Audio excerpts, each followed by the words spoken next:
un couple fait l'objet de vives interrogations de la part des enquêteurs, dans le Haut-Vernay.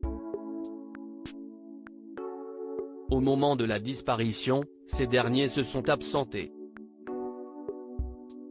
Il y a quelques jours, une décision lourde était prise concernant la disparition du petit Émile, garçon de 2 ans et demi, disparu dans le Haut-Vernay, hameau dans les Alpes de Haute-Provence, depuis le 8 juillet dernier. Une information judiciaire était alors ouverte, et déjà l'enquête semble avoir pris une toute autre ampleur, selon les informations de BFM TV, ce vendredi 21 juillet. Le ton a changé, apprend-on. Du côté du Vernay, les questions sont plus incisives et la compassion a laissé place à l'extrême fermeté. Près de 2 semaines ont passé, et la vingtaine d'enquêteurs de la section de recherche de Marseille travaillent toujours de manière ininterrompue. Et les habitants du Haut-Vernay ont dû faire face une nouvelle fois à ces professionnels de l'interrogatoire. Notamment un couple a en effet été entendu plusieurs heures ce jeudi 20 juillet, rapportent nos confrères.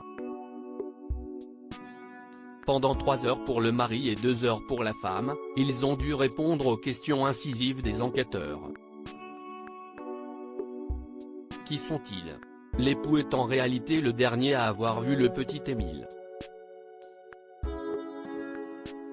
Le garçonnet jouait alors dans le hameau au moment où quelques instants plus tard, il s'est volatilisé. Lui et sa femme se sont absentés au moment de la disparition. Pourquoi êtes-vous parti? Où étiez-vous? Qu'est-ce ce que vous avez fait 3 jours avant? Autant de questions auxquelles le couple a dû trouver réponse. Les enquêteurs ne négligeant aucune piste, et relèvent la moindre hésitation ou appuient sur un détail qui pourrait clocher.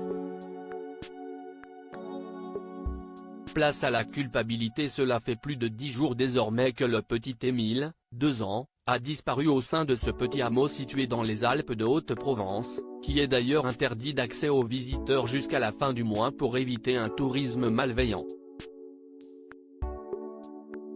Dans son dernier numéro, paru en kiosque ce jeudi 20 juillet, Paris Match a cherché à comprendre les dessous de cette affaire, revenant notamment sur les derniers instants précédant la disparition du petit garçon. On apprend alors qu'il a été aperçu par 2 individus en train de descendre une rue très pentue, vers 17h15, et que l'un des 2 témoins, un homme âgé d'une 60aine d'années, culpabilise de ne pas être intervenu.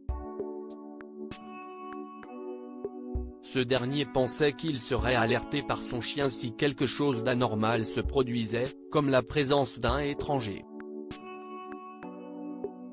Mais alors que ce berger de Berne réagit systématiquement en cas de danger, ce jour-là, l'homme avait oublié que son animal n'était pas là.